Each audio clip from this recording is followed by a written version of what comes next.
Well, welcome to the Business Spotlight series. My name is Heather Frierson, and I'm your host of the Business Spotlight podcast. And today I have Iain Cooper, CEO of SeekOps, and he's going to be sharing all about his business journey to ownership, best practices, challenges, and really what it's like to be an executive leader of a company like SeekOps. So, if this is your first time to the channel, be sure to like and subscribe so you get a notification every time a new show drops, just like this one. Well, Iain, welcome to the show. I'm so glad you're here. Thanks, Heather. It's been a long journey from Scotland all the way to here, which is Austin, Texas. That is a journey that I can't wait to dive into. I mean, you flew in just for the show, right? No, No, I've been here over 20 years now, though the accent does betray me. it really does. I love the accent, though. You should know that, I'm sure by now, that us Texas like a good Scottish and English accent. I can't say y'all after 20 years, so I think you did pretty good. Well, why don't you go ahead and just share with our audience a little bit about your background and who you are and about SeekOps. sure. So yeah, I'm Iain Cooper, originally from Scotland. Grew up in South London, so a real mix of accents, and then lived for over 20 years, primarily with my work in the oil business in Houston, Texas. I graduated from college with a PhD in meteorology, of all things.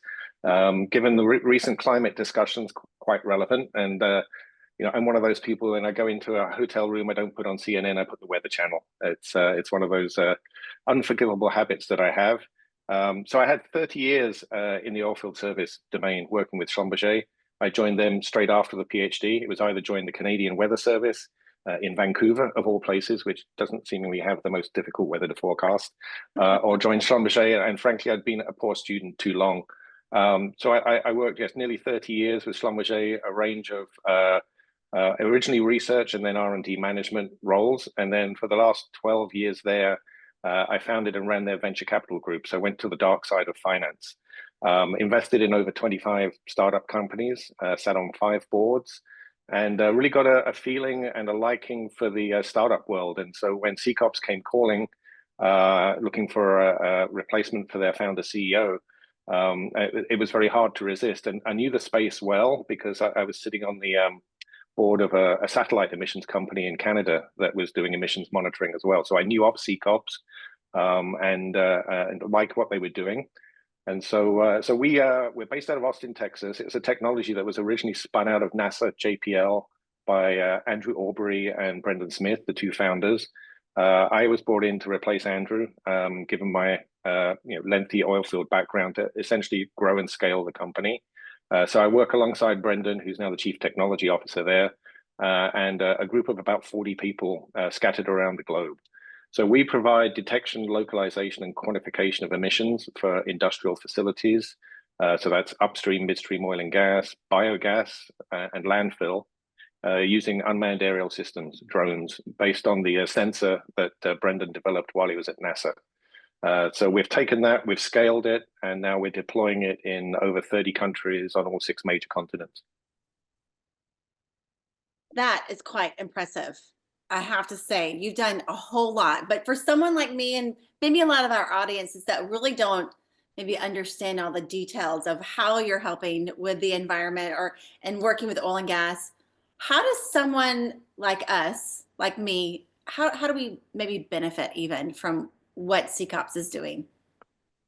So I think most people are aware that methane emissions, CO2 are greenhouse gases. They're one of the primary causes, anthropogenic or human effects on the climate. And until very recently, there hasn't been a great deal of scrutiny on methane specifically, which has a significantly larger impact over a short term than CO2. Mm. And obviously, with the recent news of our president pulling out of the Paris Climate Accord, it puts perhaps even more scrutiny on the emissions from the US. But again, it's a global problem and requires a global solution. So what we do is we work with, and again, the oil companies are a good example here. We work with the largest oil companies like BP and Shell to really benchmark just how good or bad their emissions are at the facility level. So we'll go in and measure what they're emitting. And again, the measure we use is how many kilograms of methane an hour they're emitting. And they will compare that to their expectations based on models or previous experience. And from that, they will develop their abatement plan. So how are they planning to repair, mitigate, or in some cases, completely eliminate the emissions that they're producing? As you can imagine, emissions vary greatly across the globe. There's some locations where it's extremely difficult to access some of these facilities. Oil and gas, it tends to be in the least pleasant places in the world, whether it's kind of deep water offshore environments like offshore Brazil or the jungles of Ecuador. And so by developing a technology that can deploy it on a drone, we can access all and every one of those regions and give a consistency to the operators, the oil and gas companies, when they start comparing their assets and how they decide, how they prioritize when and where they repair and fix the leaks that we see. And I have to say, almost everything leaks at some point. It's the nature of a business that's working 365, 24/7. Wow. That is so incredible and actually answers the question of how you ended up in Houston. And again, I worked with Schlumberger for nearly 30 years. Again, very lucky to have a lengthy career there, visit a lot of locations, many countries. My wife would say I lived on a plane for 20 years. And it's good to kind of have a base now and frankly, send other people around the globe. Yeah. Yeah, I bet. And you're doing it in a great spot too. I kind of want to dive into though that opportunity when SeekOps called you. It obviously, I think you said you were on the board. Am I correct about that? So you already knew about the company, or it was one you had invested in? I knew the company. I actually wanted Schlumberger to invest in it at the time, but we'd already made an investment in a satellite emissions company. But the satellite is 520 kilometers away, and a drone can get a few meters away. So there's a very different kind of scale, and enables much more precision in the measurement and location of leaks. But yeah, I knew the company. Liked the team, and I'd actually met Andrew beforehand, one of the original founders, and we'd continued a dialogue. And it was just kind of in the middle of COVID that I got a call from a headhunter saying they were interested in seeking a CEO. And having been in the startup world at that point for about 12 years on the investment side, I felt it was the right time to kind of put my money where my mouth is and see if I could help this team grow. At that point, I joined them. The technology wasn't quite commercial. They had field prototypes, and they'd just brought in a business development manager that was starting to get traction. And again, we'll come back to that role because I think in a company of this size at that point, experience on the business development side is critical, particularly if you're dealing with oil and gas, which is, as I term it, the largest, most incestuous business there is. Everybody knows everybody. And knowing everybody is critical for a company that, like SeekOps, was kind of on the outside of the oil and gas space when it started. Wow. So when you came in and still working with the founder, tell me about how you were able to come in, learn the business that even though you knew, a broad base of it, but it's still a different company, and help maybe move the mission forward while the founder was still there. So it's always tricky coming in to replace a founder. It's a delicate balance. I've always kind of couched my management style as democratic. I don't know everything. I think the team was blessed by having a strong CFO in place already, which is, again, at that stage of the company is important because you're always going to be fundraising early on in the process. And again, that's where I think my venture background certainly helped. The technology is not that difficult to understand. It's a pretty simple technology, and so really it was a marriage of two very like-minded groups. Myself with a strong oil field commercial background, and again a strong technology that needed commercialization, the robustness and rigor of that commercialization process to get accepted into the oil and gas domain. Whether we like it or not, every startup company that's working in that domain is treated like a Halliburton or a Baker Hughes or a Schlumberger, and the expectations are not dissimilar from any of those as well. So, I came in with an open mind. Again, we had a very strong base at the kind of N-1 level already, with a CFO, head of business development, and then with Brendan, the co-founder, as the technologist. And he'd built out a good team around him.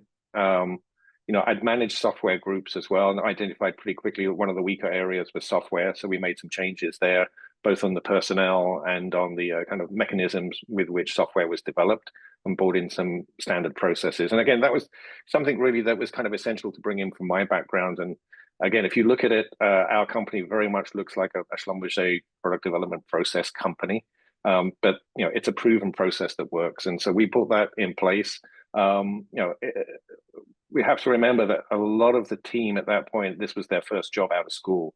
So they weren't necessarily familiar with, again, rigor, robustness, the importance of field testing, and I guess just what was imposed on them from a commercial requirements perspective. It's very different from being in an R&D lab in JPL to actually going out into the field and supporting operations for Shell.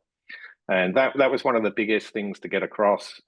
So again, we also assembled an advisory board that would help me and the board across the discipline. So again, I brought in someone with a very strong product development focus to help Brendan and almost act as a mentor coach there. And then because we were venturing out of oil and gas into some new markets, so we also work in biogas and landfill markets I don't know that well, or didn't at the time, where we brought in some expertise who knew the players and knew what was required in those markets to help advise us and guide us as we started on pilots with companies like Waste Management and some of the biogas producers. Wow. What would you say was one of your biggest challenges to overcome as stepping in as CEO? I think the expectation of the board for immediate results, whereas again in the oil and gas space, having spent 30 years there commercializing technology, from concept to commercial acceptance typically is 10 years. The company was founded in 2017. I was brought on board in 2020. The technology wasn't quite commercial yet, but they were thinking that I would come in and we'd get commercial traction immediately. And working with oil and gas operators, it's a very lengthy diligence process. They want their R&D groups to look at it. They want their commercial teams to look at it. They want pilots, then they want expanded pilots. And only when you've got through that, and that's taken 3 years. If I look at our journey with BP, for example, to get to the stage, it is right, we're ready, now we can scale with you. And so that was the biggest issue, is managing that perception of development to commercial time frame. Wow. I've talked to a few people and, heard their stories kind of similar as yours on this show, that they've had to step in or, got the job, replace the founder, and just that journey. And the way you described it as it being a marriage is really, I feel, I've heard that kind of sentiment along the way. So now that you're 5 years in, you've married this company per se, and you're still there. What are some of the accomplishments as you look back over the past 5 years that you feel like your gifts and talents brought to the table? Certainly the international growth and focus on markets outside of North America. Whether we like it or not, I think North America is still somewhat a box checking environment. The regulations are not as strict as the rest of the world from an emissions perspective. So we made a conscious choice to pursue the larger companies, the international oil companies. And so with that, it automatically, when BP are operating in 50, 60 countries, that automatically pushes you to be a global company. So with that, we built up a network of third-party drone service providers. So we don't do the flying ourselves. We essentially lease them the sensor. They perform the data acquisition, and then we perform the data processing to quantify the emissions in the cloud. So creating that global network and building a global company that quickly and running it out of Austin, I think was one of the major accomplishments. And again, the fact we're just about to do a press release on the impact we've made over the last few years, $500 million worth of identified lost product, 33 countries we're currently operating in on all 6 major continents, 2,000 flights or surveys in general, 1,200 of those offshore. Again, we're one of the few technologies that can work offshore.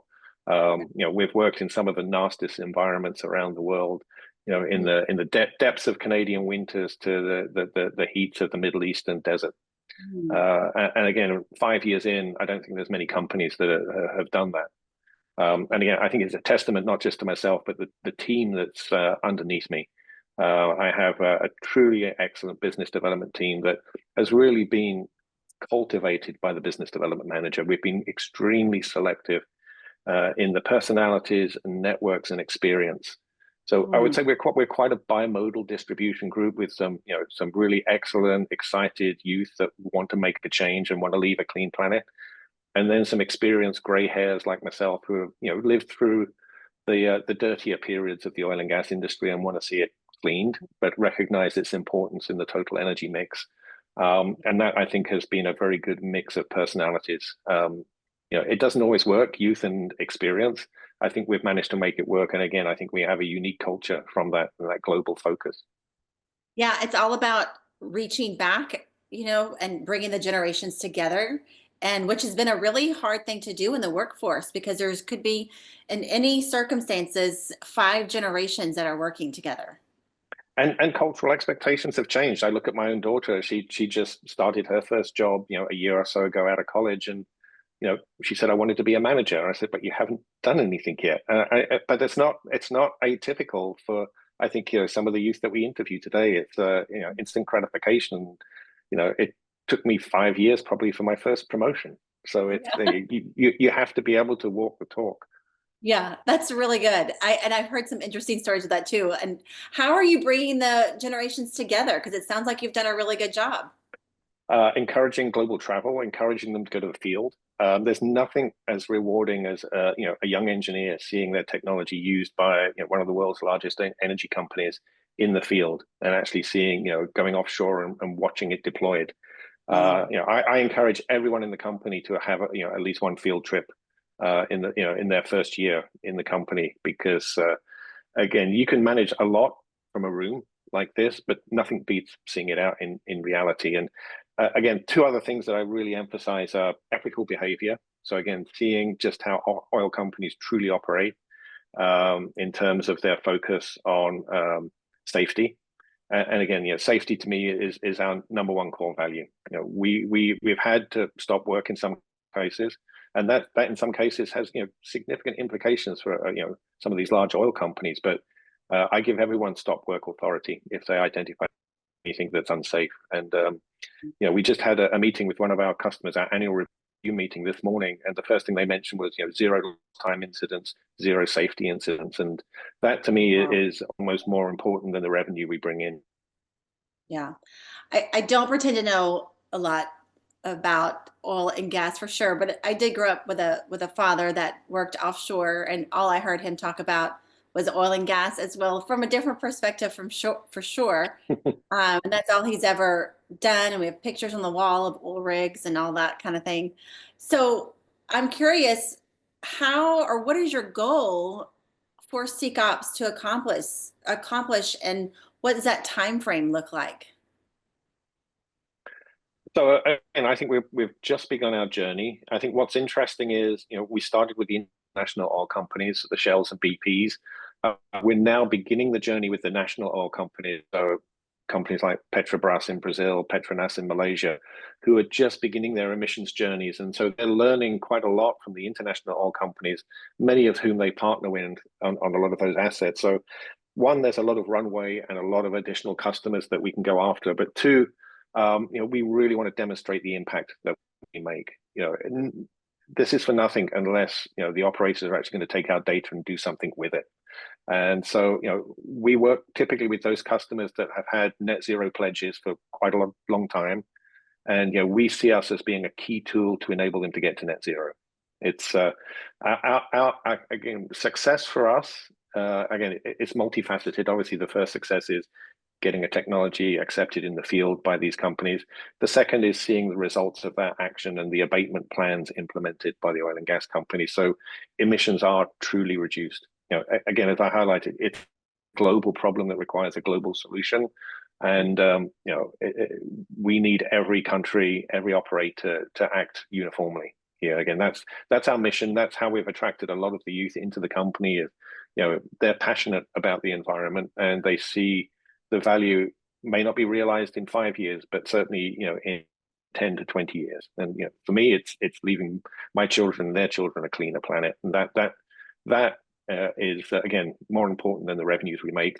Don't tell that to the board, but that is that is our mission. Is really we want to be the global provider for assisting companies on their abatement journey. I love that so much. I love that your legacy is focused on your children and leaving a cleaner planet. Again, 30 years in the oil and gas industry, how could I not? Yeah. It is, whether we talk about new energy, and again, when I was at Schlumberger, I did a number of kind of new and clean energy investments. As we've seen again with the recent change in administration, oil and gas is going to be here for a while. It can be operated cleaner. Yeah. So you talked about SeekOps a little bit about where you see it going, but what about you in the next, where do you say do you see yourself the next 3 to 5 years? I think my wife ever sees me retiring. I do advise a venture capital group. I do like looking at new technology. I would say part-time kind of venture capitalist from that perspective. I really like seeing small companies grow.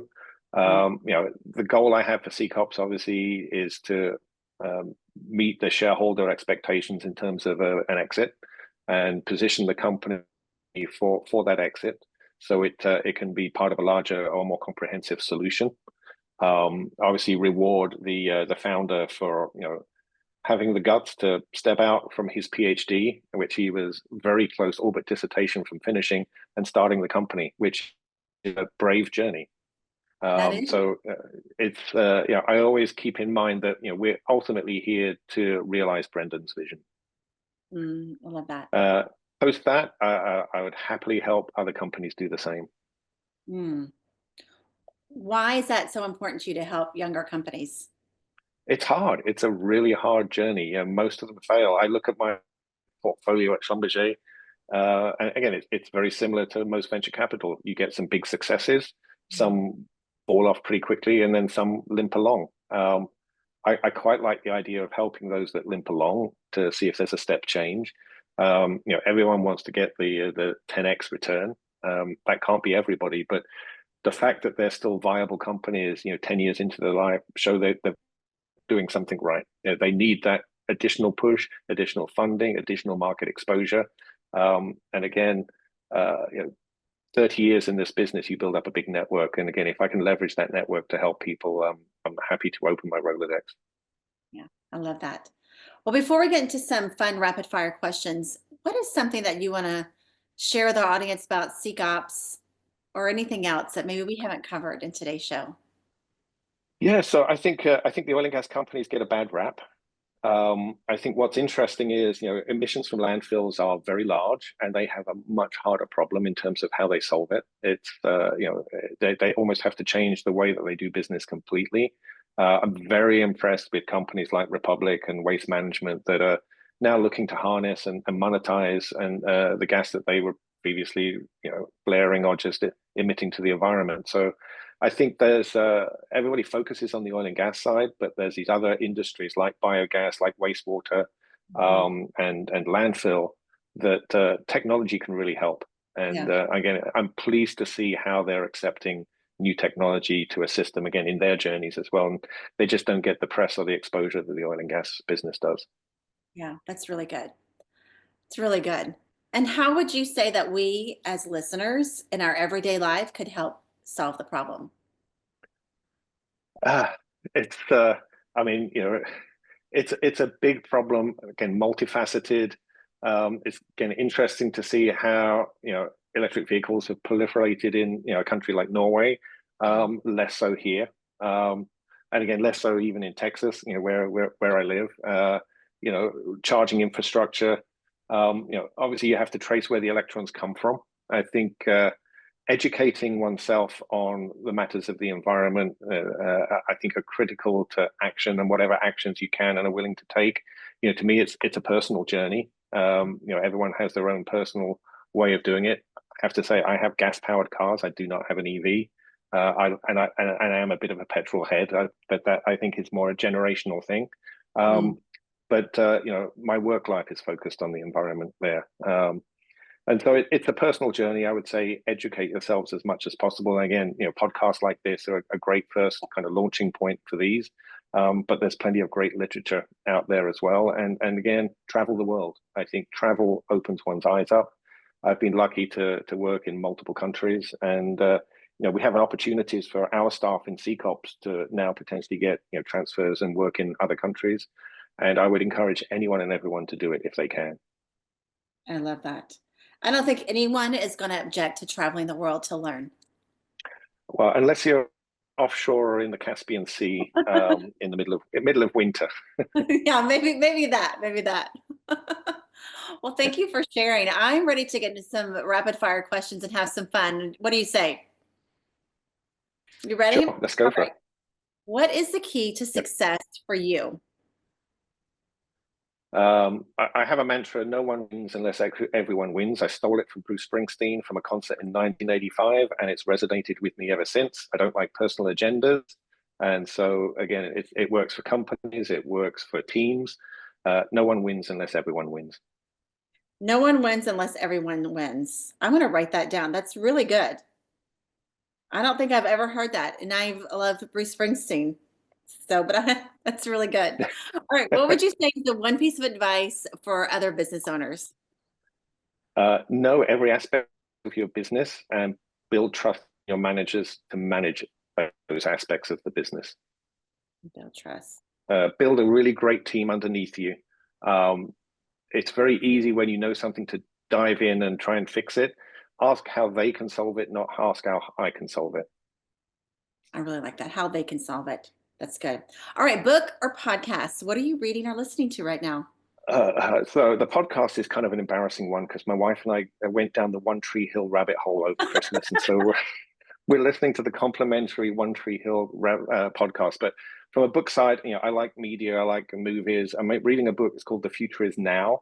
It's about an 8-week period in 1982. It was the summer of ET.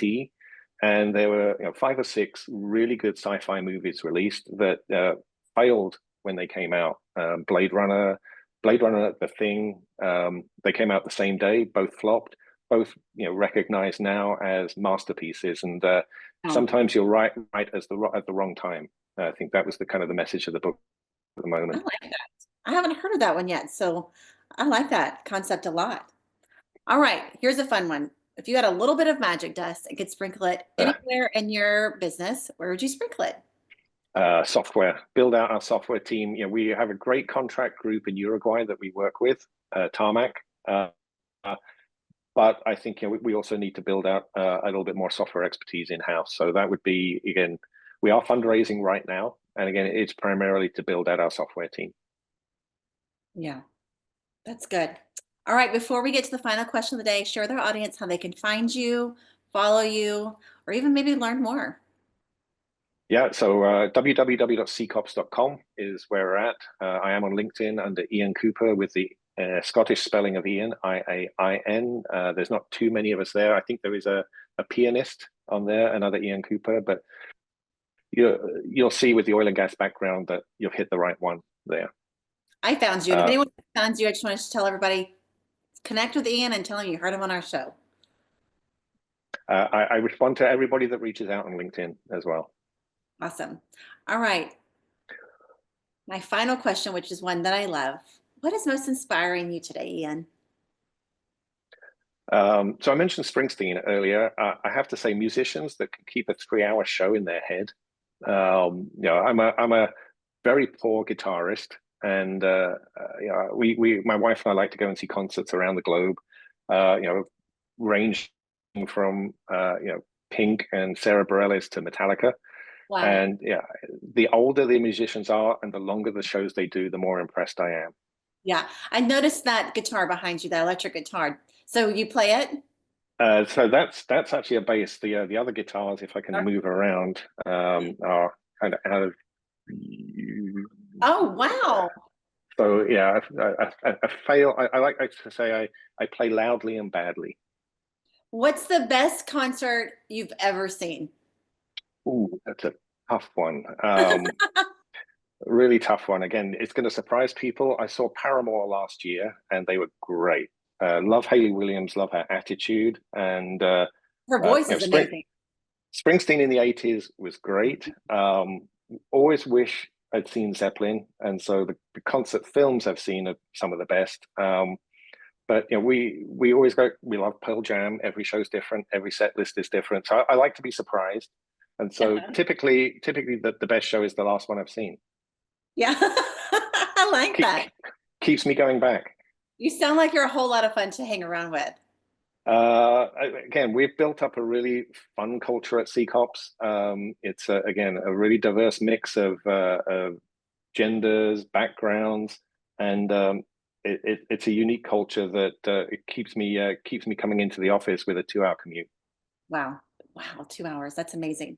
Well, thank you so much for sharing your story. This was really interesting. I feel like even as an audience, we learned a lot of what we can do to really help clean the planet and do our part. So thank you for sharing your story. And I just want to encourage everyone that's listening or watching to save the show and come back because Iain really did a great job explaining of how we can just make the world around us better. So don't forget to like and subscribe to our channel so that you don't miss a show or notification the next time we drop one. And a thank you to all of our audience that joined us today. But Iain, a special thank you to you. It was such a pleasure. Thank you. As you can tell, I love to talk about this, and what's better than talking is doing. So please go out there and do whatever you can for the environment. Good advice. Thank you so much. We'll see y'all next time. Bye-bye.